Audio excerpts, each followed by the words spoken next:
Good morning बच्चों। I hope आप लोग अपने अपने घरों में स्वस्थ और सुरक्षित होंगे।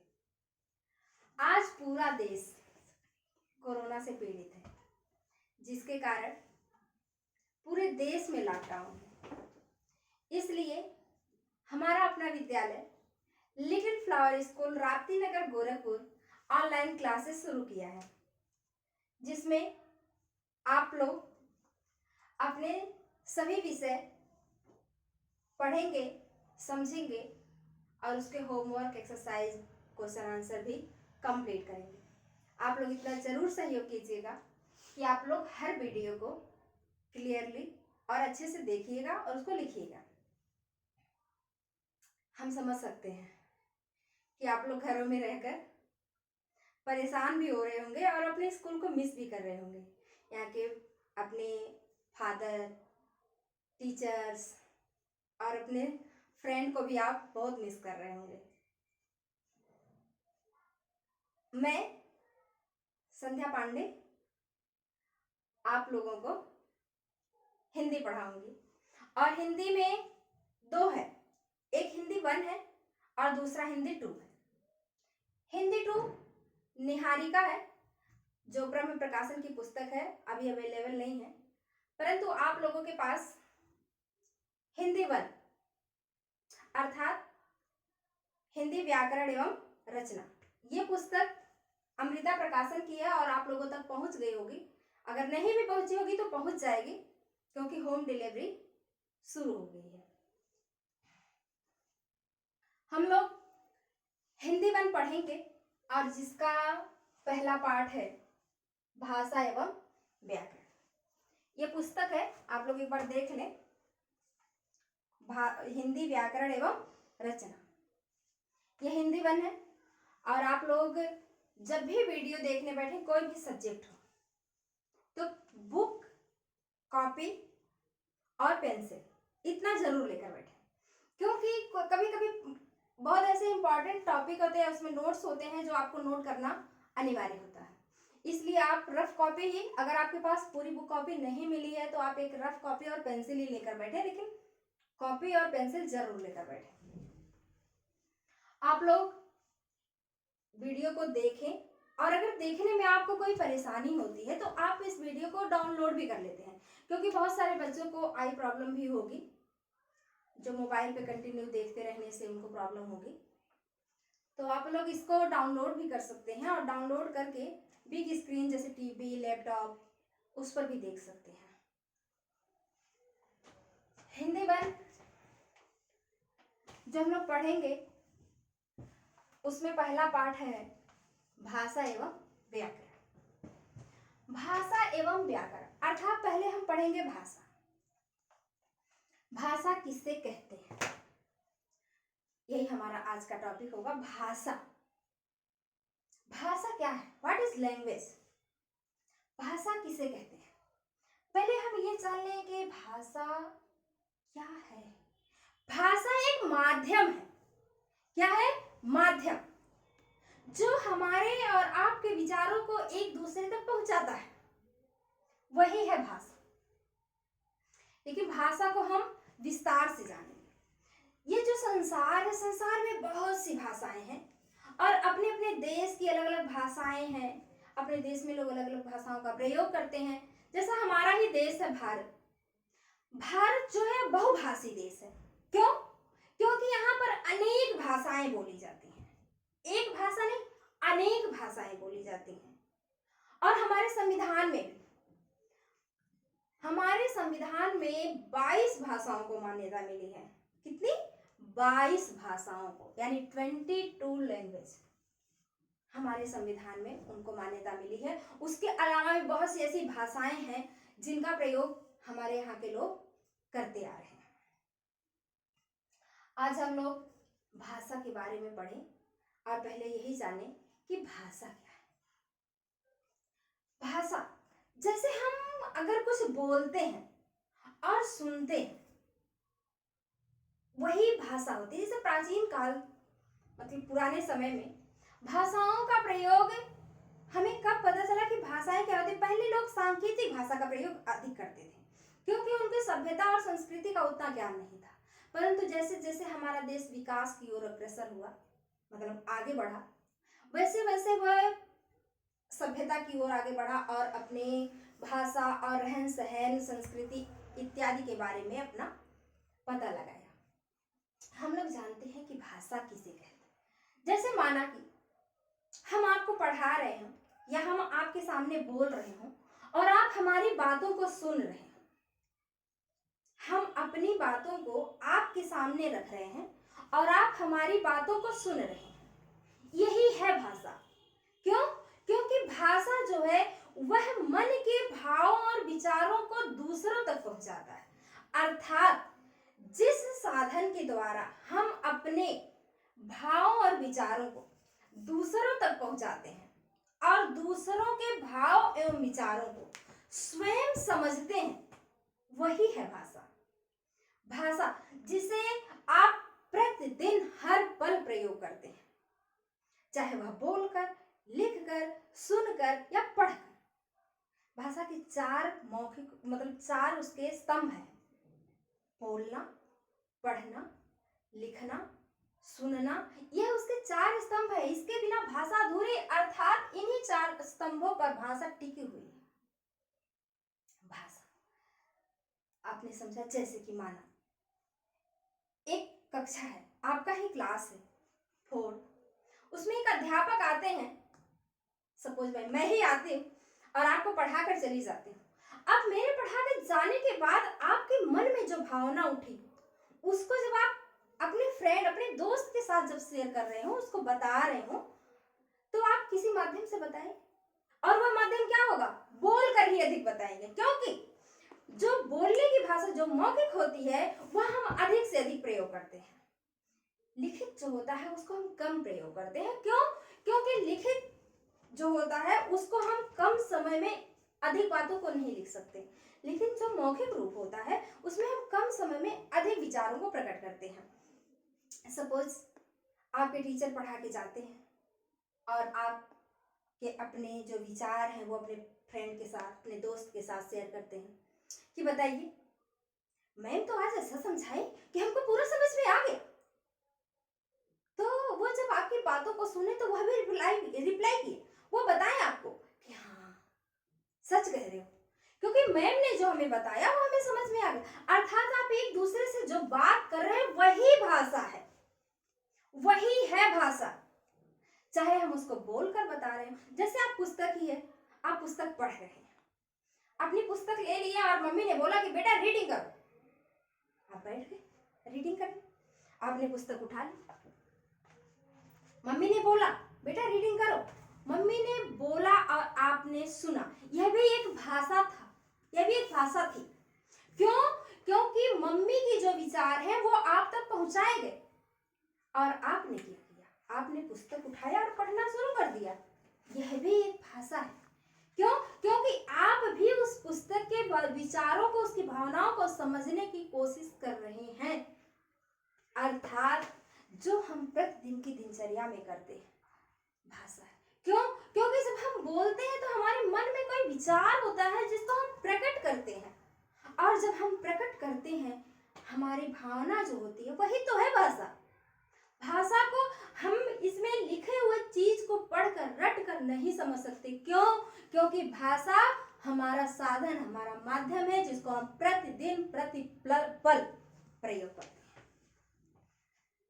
जैसे आपकी पुस्तक में लिखा भी है, अपनी बातों को दूसरे तक पहुंचाएं या पहुंचाने व दूसरों की बात को स्वयं समझने के लिए हम कई माध्यमों का प्रयोग करते हैं, वही तो है भाषा। रंजना और कविता के नए अध्यापक के कक्षा में पढ़ाकर चले जाने के बाद दोनों एक दूसरे से उनके विषय में बात करते हैं। यानी जो बातचीत करते हैं, आप केवल अध्यापक नहीं, आप अपने मन की बात अपने दोस्तों से यदि करते हैं कि आज तुम क्या खाए, क्या पिए, कैसे रहे, हमने ये किया वो किया, आप जो भी बोलते हैं वही तो है भाषा। क्यों? क्योंकि आप अपने विचारों को अपने दूसरे के सामने प्रकट कर रहे हैं। जैसे मम्मी ने बोला बेटा टीवी बंद कर दो। क्यों? क्योंकि ज्यादा टीवी नहीं देखना चाहिए। ये मम्मी का विचार था। आपने बोला नहीं मम्मी मुझे टीवी देखना है, ये आपका विचार है, आपकी भावना। तो आप दोनों एक दूसरे से अपनी भावना का प्रयोग कर रहे हैं, सॉरी, अपनी भावना को शेयर कर रहे हैं एक दूसरे के सामने, और जिस साधन के द्वारा अपनी भावना को शेयर कर रहे हैं वही है भाषा। बेटा भाषा को समझने के लिए हमें रटने की आवश्यकता नहीं, हम उसको समझ सकते हैं कि भाषा किसे कहते हैं। जैसे आपकी पुस्तक में लिखा है, भाषा वह माध्यम है जिसके द्वारा हम एक दूसरे के मन के भाव और विचारों को बोलकर, लिखकर, सुनकर या पढ़कर समझ लेते हैं। इसमें भाषा की परिभाषा है, 1 मिनट लिख देते हैं भाषा की परिभाषा। भाषा, क्योंकि कुछ बच्चों के पास पुस्तक नहीं पहुंच पाई होगी इसलिए एक बार लिख देते हैं। भाषा की परिभाषा अर्थात परिभाषा मीन्स डेफिनेशन। भाषा की परिभाषा, जिन बच्चों के पास पुस्तक नहीं पहुंची होगी उनके लिए बोर्ड पर एक बार लिख देते हैं, क्योंकि वो समझ ले और देख ले, सुन ले, समझ ले क्योंकि भाषा क्या है। भाषा वह माध्यम है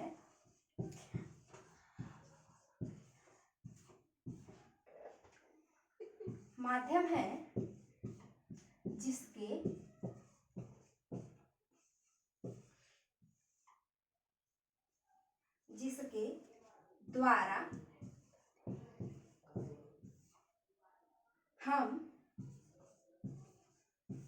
एक दूसरे के, एक यहाँ डैश है, एक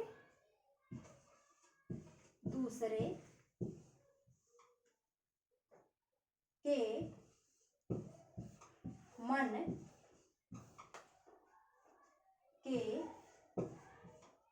भावों और विचारों को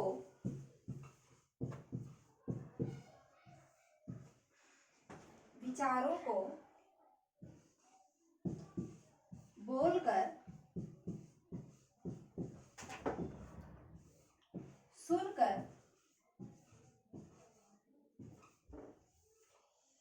लिखकर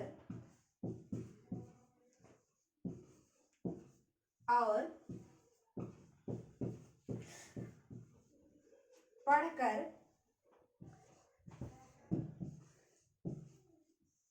समझ लेते हैं।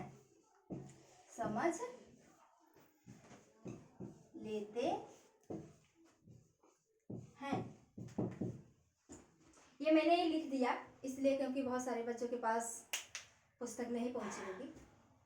भाषा की परिभाषा, भाषा वह माध्यम है, यही मैंने बताया, वह माध्यम है, वह साधन है। भाषा वह माध्यम है जिसके द्वारा हम एक दूसरे के मन के भावों और विचारों को बोलकर, सुनकर, लिखकर और पढ़कर समझ लेते हैं, वही भाषा है।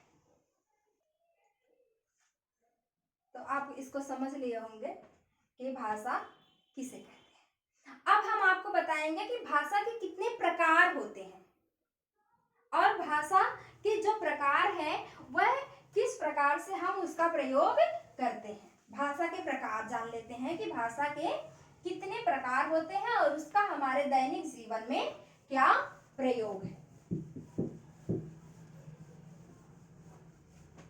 चलिए भाषा के प्रकार।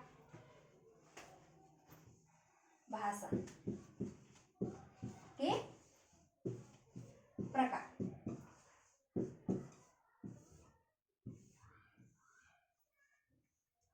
बेटा भाषा 2 प्रकार की होती है। कितने प्रकार की होती है? 2 प्रकार की होती है। पहला है लिखित भाषा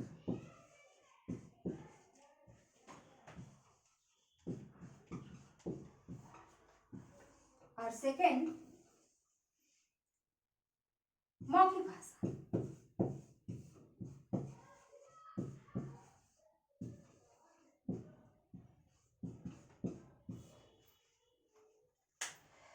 पहला है लिखित भाषा और दूसरा मौखिक भाषा। पहले हम लिखित भाषा समझने से पहले हम समझेंगे कि मौखिक भाषा किसे कहते हैं। क्यों? क्योंकि मौखिक भाषा हम इसलिए पहले समझेंगे क्योंकि मौखिक भाषा जो है उसका प्रयोग हम सर्वप्रथम करते हैं।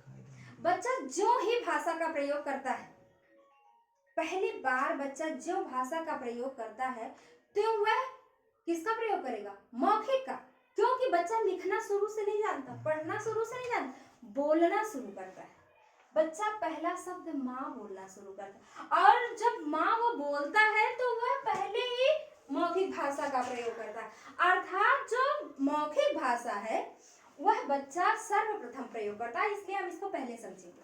मौखिक भाषा यानी कि मुख से बोली जाने वाली, मुख से बोली जाने वाली और कानों से सुनी जाने वाली जिस भाषा का प्रयोग हम मुख से बोलकर और कानों से सुनकर करते हैं।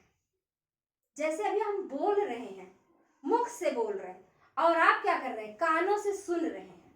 मैं बोल रही हूँ, आप सुन रहे हैं। यह कौन सी भाषा? यह है आपका मौखिक भाषा। कौन सी भाषा? मौखिक भाषा। जैसे माता जी आपसे कहती हैं कि बेटा, अभी मैंने आपको समझाया कि ज्यादा टीवी देखना अच्छा नहीं होता। वह माँ बोल रही है और आप क्या कर रहे हैं?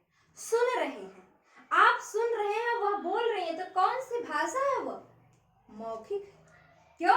क्योंकि वह मुख से बोली जा रही है और कानों से सुनी जा रही है। अर्थात जिस भाषा का प्रयोग हम मुख से बोलकर और कानों से सुनकर करते हैं उसे मौखिक भाषा कहते हैं। इसके कुछ उदाहरण जैसे कहानी सुनना या कहानी सुनाना या बातचीत करना, भाषण देना, जैसे किसी को भाषण कोई दे रहा, कोई नेताजी भाषण दे रहा, यह सब कौन सी उदाहरण है? मौखिक भाषा के उदाहरण है। क्यों? क्योंकि वह बोल रहे हैं। जैसे आपके सामने अगर आपका कोई दोस्त हो, जैसे आ गया, चलो आज खेला जाए, वह क्या कर रहा है? वह बोल रहा है और आप क्या कर रहे हैं? सुन रहे हैं। जब वो बोल रहा है और आप सुन रहे हैं तो वही तो है मौखिक भाषा। क्यों? क्योंकि वह मुख से बोल रहा है और आप कानों से सुन रहे हैं। अर्थात जब हम बोलकर और सुनकर जिस भाषा का समझते और समझाने की कोशिश करते हैं तो वह भाषा होती है मौखिक भाषा। दूसरी है लिखित भाषा। लिखित भाषा अर्थात जो लिखकर और पढ़कर समझी जाए। जिस भाषा का प्रयोग लिखकर और पढ़कर किया जाता है वही भाषा होती है लिखित भाषा। आपकी बुक में भी डेफिनेशन दिया हुआ है लिखित भाषा और मौखिक भाषा का, पेज नंबर 8 है। आप इसमें देखेंगे पहले ही दिया है भाषा के प्रकार।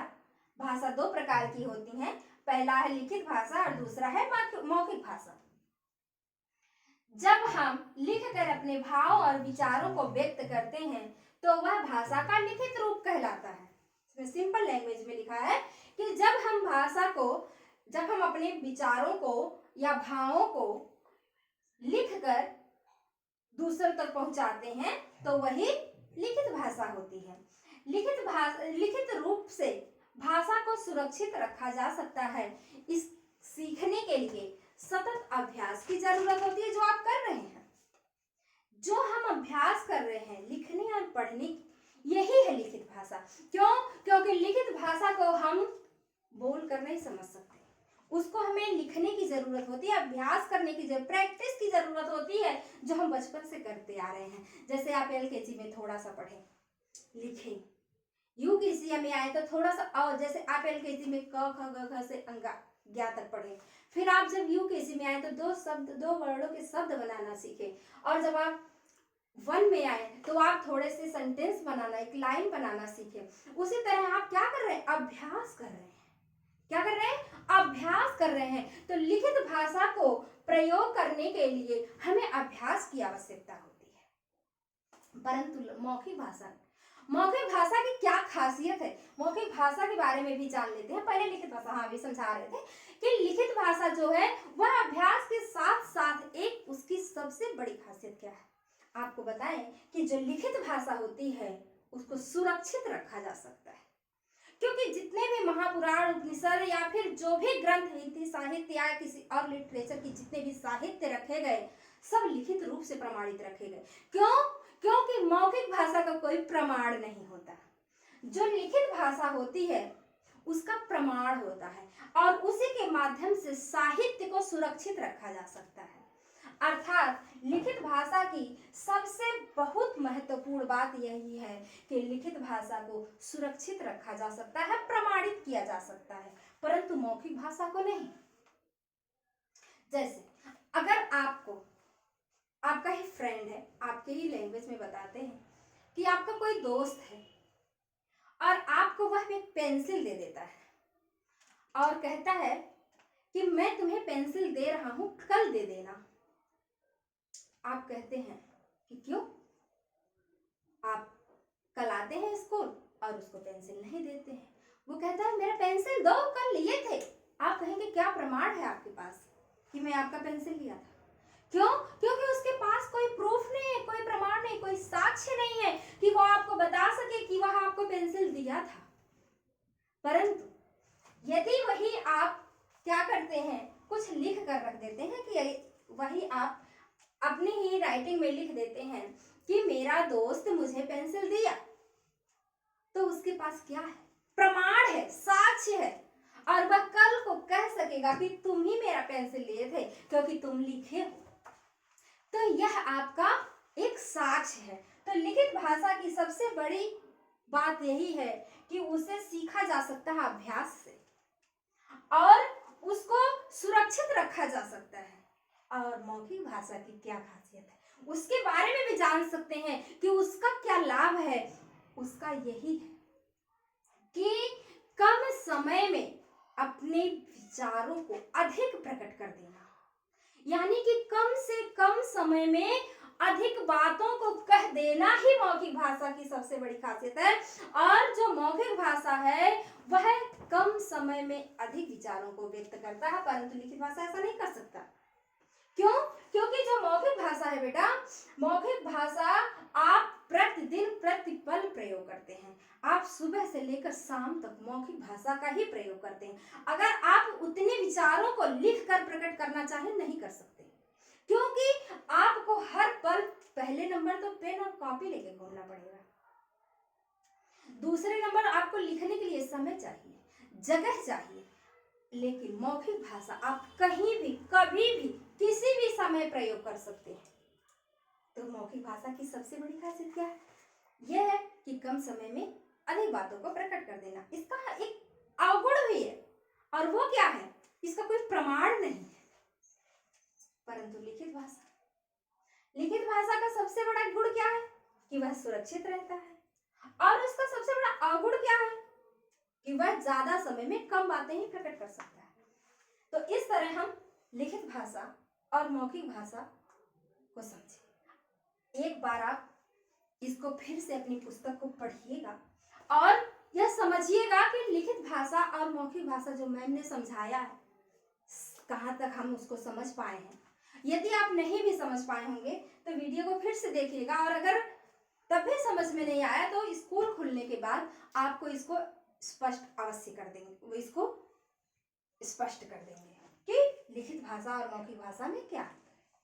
इसके अतिरिक्त एक भाषा और है जिसका प्रयोग हमारी पुस्तक में नहीं, उसका प्रयोग हम अक्सर यातायात के समय करते हैं। सांकेतिक भाषा है, इसलिए हम इसको इधर लिख रहे हैं। क्यों? क्योंकि व्याकरण में इसको स्थान नहीं दिया गया, और व्याकरण जो है वह नियमबद्ध होता है, और नियमबद्ध होने के कारण वह केवल दो ही भाषाओं को लिया। उसके नियम, सांकेतिक भाषा के कोई नियम नहीं थे जिसके कारण वह अपनी उसमें स्थान नहीं दिया। लेकिन सांकेतिक भाषा का भी अपना एक अलग महत्व है। सांकेतिक भाषा का प्रयोग पुलिस, यातायात संचालन इत्यादि में हम करते हैं और देखते भी हैं। आप देखते होंगे, जब आप कहीं जाते होंगे तो आप देखे होंगे कि रोड पर चलते हुए कुछ निशान बनाए गए होते हैं। जैसे आप अपने विद्यालय की तरफ जब मुड़ते हैं जैसे अगर आप रोड से आ रहे हो तो आप देखेंगे कि मेन रोड से आते हुए आपके विद्यालय की ओर ऐसे एरो बनाया होगा, वहां लिखा होगा लिटिल फ्लावर स्कूल राप्ती नगर चरगामा, और इधर एरो बनाया, अर्थात वह क्या संकेत कर रहा, वह बता रहा है कि यहाँ से आप मुड़ेंगे या इधर को आप जाएंगे तो आपका विद्यालय पड़ेगा। यह संकेत कर रहा, अर्थात संकेतों के माध्यम से वह अपनी बातों को आप तक पहुंचा रहा है। दूसरा हम और भी देखते हैं, और वो क्या है, वो हम देखते हैं कि हम जब जाते हैं रोड पर तो वहां ट्रैफिक लाइट होती है, और ट्रैफिक लाइट भी हमें संकेतों के माध्यम से यह बताता है कि अब आप स्लो हो जाइए, अपनी स्पीड स्लो कीजिए। जैसे येलो लाइट जलती है तो कहती है स्पीड स्लो कीजिए क्योंकि आगे खतरा है। उसके बाद फिर रेड लाइट जलती है कि आप रुक जाइए, फिर ग्रीन लाइट जलती है कि अब आप जाइए। तो इस तरह से यह जो सांकेतिक भाषा है इसका भी हमारे दैनिक जीवन में प्रयोग होता है और हम करते भी हैं, परंतु हम इसको व्याकरण में नहीं ले सकते क्योंकि इसमें नियम नहीं है, इसका नियमबद्ध नहीं होने के कारण व्याकरण ने इसे अपने शरण में स्थान नहीं दिया। आई होप कि आप लोगों को भाषा की परिभाषा, भाषा के प्रकार, लिखित भाषा और मौखिक भाषा में अंतर और उसको किसे कहते हैं उसे, उसके परिभाषा को आई होप कि आपको समझ में आ गया होगा।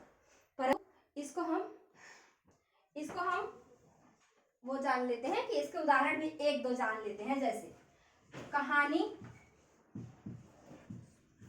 सुनना, कहानी सुनना यह मौखिक भाषा का एक उदाहरण हो गया। जैसे पत्र लिखना, आप लिख रहे हैं, क्या लिख रहे हैं, पत्र लिख रहे हैं, पत्र लिखना हो गया। अर्थात जो हम सुन रहे हैं वह मौखिक है, जो हम बोल रहे हैं वह मौखिक है, जो लिख रहे हैं वह लिखित है, और जो पढ़ रहे हैं वह भी क्या है, लिखित है। अर्थात जो हम पुस्तक पढ़ते हैं या पुस्तक लिखी हुई है या हम जो अपनी नोटबुक में नोट करते हैं वह आपका लिखित होता है, वही आपकी लिखित भाषा है।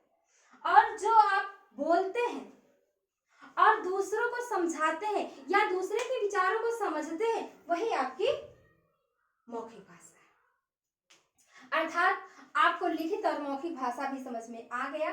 और इसके बाद हम जब नेक्स्ट वीडियो में आएंगे तो आपको जैसे प्रादेशिक भाषा है, राष्ट्रभाषा है, लिपि है, व्याकरण है, इसके बारे में हम लोग नेक्स्ट वीडियो में पढ़ेंगे और उसमें जानेंगे कि लिपि किसे कहते हैं, प्रादेशिक भाषा किसे कहते हैं, उसके बाद है राष्ट्रभाषा किसे कहते हैं, व्याकरण किसे कहते हैं, इसको भी हम लोग जानेंगे। लेकिन आज के लिए बस इतना ही, और आप इसको अच्छे से पढ़िएगा, समझिएगा और इसको एक बार वीडियो को फिर से देख लीजिएगा और पढ़ भी लीजिएगा जहाँ तक आज पढ़े हैं। आई होप कि आप लोग स्वस्थ होंगे, सुरक्षित होंगे और फिर से इसको अच्छे से जानेंगे नेक्स्ट वीडियो में। तब तक के लिए